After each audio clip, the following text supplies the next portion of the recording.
What's up, everyone? I'm putting out two videos on shoulder health. I call this the standing T. Long story short, I injured my shoulder last year when I went through fire academy, and my coach Andrea Chang gave me two drills to work on, and they both really expedited the healing process. I literally could only press about 4 kilos on my left shoulder, and after I started doing these things, I returned to my normal pressing weight. So I'm going to run a clip and let's break it down.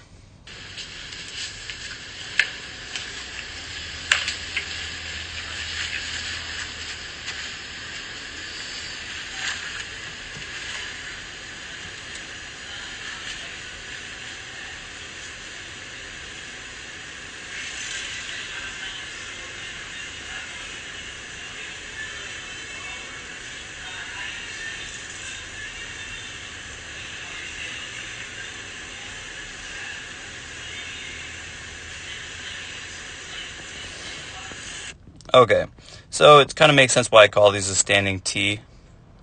If you've ever seen what a T looks like, it kind of looks like that, or a cross, whatever helps you remember it easier. So I'm not going to break down too much in this drill, like which muscles are active and inactive. There's a lot going on with this one. The general concept with this is I am going to be abducting my arms. I want to be moving them outward away from me, while keeping my shoulders in proper position. So for starters, the band that you're going to need, it just needs to be really light. So it should be something that you can do about 10 times, and it should be doable, but at the same time, doing 10 of these, my shoulders are usually on fire by the time I'm done. So as far as the healing process, you're going to want to be going more reps than not. We're really looking to just force blood to the area, get a nice good burning feeling in the shoulders. So I'm going to grab a light band. I like to wrap it around my wrists. That's just what I like to do. As far as positioning, I'm going to start off just tucking my pelvis. That's what this little Michael Jackson pelvic tuck is. I'm just making sure my hips are in proper position. I'll show you better from the side. My legs are straight. My shoulders are sliding down, meaning I'm not shrugging. And then from here, I'm going to bring my arms up to shoulder height. And I'm going to lock my elbows out. So my arms are completely straight. Once I get to here, I'm going to abduct or move my arms outward at a nice slow pace until the band contacts my chest. Once I get to my chest, I don't need to go any farther backward. So this is kind of where it's hard to see this, so this is going to be more of a feeling thing. This band obviously is trying to stretch me this way, right? So if my arms stay straight, it's still possible for me to kind of get scrunched up in the back. So what I'm going to do is, once I get out of here, what I try to imagine is that I'm trying to get my fingertips or my knuckles as far away from each other as possible. So I'm pushing outward, really pushing outward as hard as I can, and I like to hold that for a few seconds. I like to do this in front of a mirror. What I'm going to really look for is, if I kind of zoom in here, I really should be able to see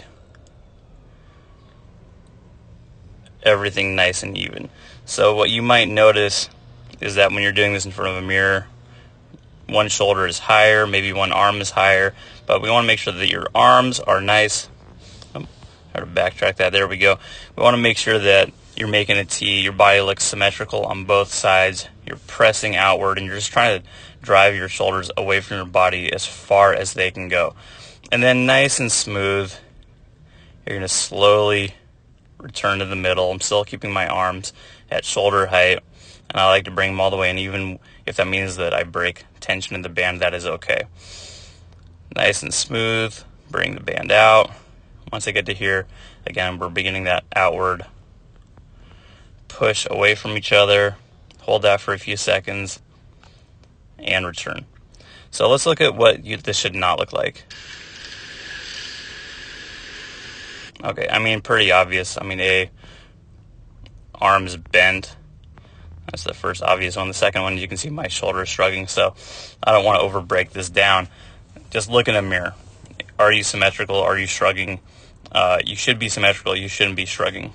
You can also see my wrist is completely kind of folded up on that one side. So again, the idea here is push the band outward as hard as possible. So even if you accidentally get into a position like this, you can still correct it by just pressing outward.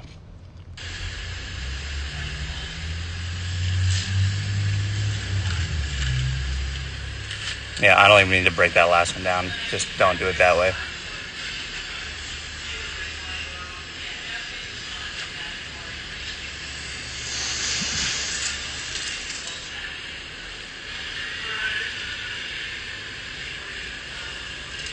Okay, so again, from the side, let's just look at the initial setup.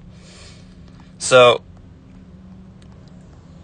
let's back this up to right about here. So once I get into position, you can see I kind of start off and let my knees bend. I let my butt push backwards. I kind of actually go into bad posture on purpose so that I can overly correct it. So I start off by doing my little pelvic tuck. There it is. Michael Jackson. Whoop. Pelvic tuck. I then lock my knees out without losing my hip position. I take my shoulders and I set them down. So shoulders are set. I bring my arms up to shoulder height. My elbows are locked. And then from here, nice and smooth, I begin making my T. Oops. There we go. So again, this is going to be a little bit hard to see it. I'll try to show you one in a bad example. Sorry for the background noise. There's a garbage truck. What I'm doing is, let's just say you can't really see it, but my rib cage is roughly, I'm going to draw a box right here. My hips are right here. And I have this kind of distance, this little gap here, right? I don't want that distance to change. I don't want my rib cage to flare up. I don't want my hips to shoot down. If either of those move, that distance is going to get greater, right? So we really want to just be aware of maintaining that as we go. So I'm going to leave those there, and I'll show you what it looks like if I do this incorrectly. So we'll talk about that one. That's me just chicken necking it. My body's in good position, but you can see how I just tilted my head forward. Just be aware your head might push forward. Make sure that you keep your head above your shoulders.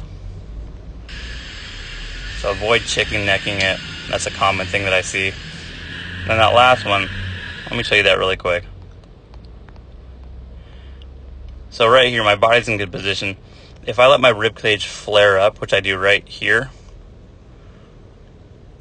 you can see, let me get rid of those two boxes. Let's just say that my rib cage is right here. If I flare up, now my rib cage is here. That's probably the more common thing that I've noticed. And that's definitely something that I tend to do on a lot of my lifts, and it's not good. So if you do that, what you can do is, oops, I think I barrel chested myself. I kind of poked my rib cage up. All you have to do is, you don't have to start the rep over. Just re-engage, drive the rib cage down. So I'm going to go rib cage back down. So that's all it is. I go, whoops, reset the rib cage. Okay, and then I can continue on.